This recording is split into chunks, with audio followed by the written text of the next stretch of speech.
Hola chicos, ¿cómo están? Otra vez estamos aquí en nuestra escuelita virtual porque no nos podemos reunir. Por la gracia de Dios podemos encontrarnos por este medio. Espero que estén bien, que Dios los esté protegiendo y cuidando, tanto a ustedes como a sus familias. Vamos a empezar con una oración, como siempre lo hemos hecho en nuestras clasecitas. Así que cerramos los ojitos y vamos a pedir la guía del Señor. Te damos gracias, Padre nuestro que estás en los cielos, porque tenemos este medio para comunicarnos con los niños, Señor. Te damos gracias por cada hogar que puede mirar estas historias preciosas en nuestro Señor. Y te pedimos que bendigas cada hogar, Señor, y que tu protección esté con cada niñito. Te pedimos que perdones nuestras faltas, nuestros pecados, y así, Señor, que tú nos cuides y nos protejas. Dejando todo en tus manos, en el nombre de Cristo Jesús. Amén. Bueno, quería hoy traerles una historia que está en el Evangelio de Mateo, capítulo 14. Vamos a leer desde el 23. Los más grandecitos, si tienen la Biblia, que ya saben leer, lo pueden buscar. Y el 23 dice así, la historia, y después dice... y despedido a la gente, subió al monte apartado a orar. Vamos a prestar atención. Y como fue la tarde del día, estaba allí solo. Y ya el barco dice que estaba en medio de la mar, ¿no? Atormentado de las olas, porque el viento era contrario. O sea que el viento movía todo el barco donde estaba el Señor, Más a la cuarta vela de la noche, Jesús fue a ellos andando sobre la mar. Y los discípulos, viendo andar sobre la mar, se turbaron diciendo: fantasma es. Los discípulos se asustaron y dieron voces de miedo. Vieron al Señor Jesús que caminaba sobre la mar y ellos tuvieron miedo, y dijeron: fantasma es. Entonces después dice que más luego Jesús les habló diciendo: confiad, yo soy, no tengan miedo. Era el Señor Jesús que estaba ahí caminando sobre la mar.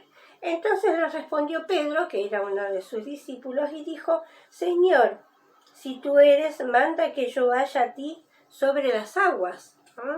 Me parece que Pedro ahí estaba dudando un poquito, Y él le dice: ven. Descendiendo Pedro del barco, andaba sobre las aguas, dice, para ir a Jesús. Se bajó del barco para ir al encuentro de Jesús. Mas viendo el viento fuerte tuvo miedo y comenzándose a hundir, dio voces diciendo: Señor, sálvame. Qué miedo que tuvo Pedro, Y luego Jesús, extendiendo la mano, tras de él le dice: oh hombre de poca fe, ¿por qué dudaste? Entonces los que estaban en el barco vinieron y le adoraron diciendo: verdaderamente era hijo de Dios.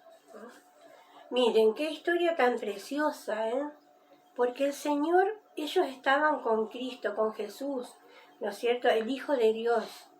Y Pedro le dijo, estaba dudando un poquito, vamos a ver si es hijo de Dios, que yo vaya y no me tenga que hundir. Pero el corazón de Pedro, que era así como más o menos el corazón nuestro, tuvo miedo y se empezó a hundir, a hundir. Y ahí fue cuando hizo ese grito de socorro: Señor, sálvame, que me hundo.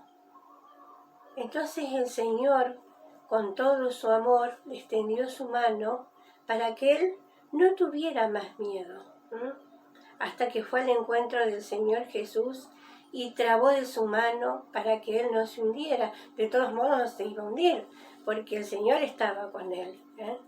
Y dice, miren la actitud de los demás, cuando vieron que era Cristo el que estaba ahí, ¿no es cierto?, en medio de la mar, ellos le adoraron. Qué lindo, ¿no? Ahora yo en esta historia tan preciosa les pregunto a ustedes, ¿no? Hagamos de cuenta que nuestra vida es un barquito. Y a veces en la vida se nos mueve mucho con ese barquito, ¿no es cierto? Y vienen las olas y el viento, ¿no es cierto? Y tempestades, y tenemos pruebas, y tenemos dificultades, y como cuando somos chiquitos, ¿no? Cuando nos duele la pancita, ¿qué decimos? Mamá, me duele la pancita, me duele la muelita. Entonces ahí está mamá dando remedios, viene el médico, la receta, pero siempre está mamá o papá, ¿no es cierto? Y para nosotros, para los más grandes también. El Señor nos dice que no tenemos que tener miedo. Hay un texto que está en la palabra de Dios que dice que es muy precioso, que para mí fue de gran bendición, y que dice que está en Isaías 41:10. Y el Señor les dice: no temas, no desmayes, porque yo soy tu Dios que te esfuerzo, siempre te ayudaré, siempre te sustentaré con la diestra de mi justicia. Recuerden ese texto, no tengan miedo, no desmayen, siempre está Dios. Y Josué 1:9 dice: mira que te mando que te esfuerces y seas valiente. ¿Valiente para qué? Para enfrentar cualquier cosa que tengamos. Cuando veamos que mamá y papá están con miedo, esto del coronavirus, no, vamos a orar. El Señor dice que no tenemos que tener miedo, no vamos a desmayar, tenemos un Dios fuerte. No temas, no desmayes, vamos a orar a ese Dios. Y también la palabra de Dios dice que todo lo puedo en Cristo que me fortalece. Quiera Dios que sea así, el orar todos los días, acordarnos de que el Señor nos ve, nos protege y nos cuida. Así que les mando un besito, que Dios los bendiga, los cuide, y si el Señor lo permite, prontito nos vamos a volver a ver. Que Dios los bendiga.